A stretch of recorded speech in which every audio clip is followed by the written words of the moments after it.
তোমার ওই ঢোকার রাস্তাটা যেটা এন্ট্রান্স। আচ্ছা, এটা হচ্ছে প্রথম রুমটা যেটা রয়েছে। আর এটা হচ্ছে ডাইনিং কাম তোমার বড় বারান্দা।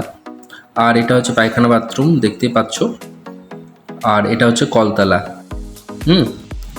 নমস্কার বন্ধুরা, কেমন আছো সবাই? আমার চ্যানেলে সকলকে স্বাগত। তো আজকে আমি একটা ভিডিও নিয়ে তোমাদের সামনে ঘর ভাড়াকে কেন্দ্র করে তো এই ঘর ভাড়াটা রয়েছে হচ্ছে তোমার পাসপোর্ট অফিসের পেছন দিকে তেঁতুল তালার ওখানে। তো এটা হচ্ছে তোমার প্রথম রুমটা। আর যেটা দেখলে এন্ট্রান্স, যে দরজাটা দেখালাম প্রথমে, তার সামনে একটা ঘর রয়েছে, সেটা একটা রুম। ঠিক আছে। তো এই রুমটা হচ্ছে সব থেকে বড় রুম। ঠিক আছে।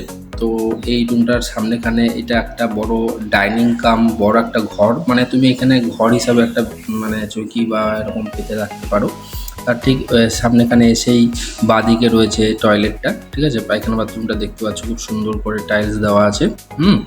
তো এটা পায়খানা বাথরুম রয়েছে, বাংলা পায়খানা বাথরুমটা রয়েছে, দেখতে পাচ্ছ। আচ্ছা, এটা হচ্ছে তার বেরিয়ে এসে কলতলা। কলতলাটা অনেক বড় রয়েছে। এখানে জিনিসপত্র তোমরা জিনিসপত্র শুকোনোর জন্য জামা কাপড় এগুলো রাখতে পারো। হুম। খুব সুন্দর। আর তার পাশেই রয়েছে এটা হচ্ছে তোমার কিচেনটা, যেখানে রান্নাঘর। হুম। তো রান্নাঘরে অনেকগুলো থাকপত্র রয়েছে এবং সামনে এখানে দেখতে পাচ্ছ খাবারপত্র রাখার অনেকগুলো জায়গা রয়েছে। ঠিক আছে। আচ্ছা, এটা ওই পাশ দিয়ে রাস্তাটা দেখতেই পেলে আমি দেখালাম। আচ্ছা, তো এই ডাইনিংটা এটা হচ্ছে পুরো বড় ডাইনিং রয়েছে। আর এখানে একটা চৌকি রয়েছে, এটা ইউজ করতে পারো। এটা একটা অর্ধেক রুম বলতে পারো। ঠিক আছে। তো যাই হোক, এই রুমটা ভাড়া আছে, যদি কেউ মনে করো নেব, তাহলে দেওয়া নাম্বারে যোগাযোগ করতে পারো। ঠিক আছে।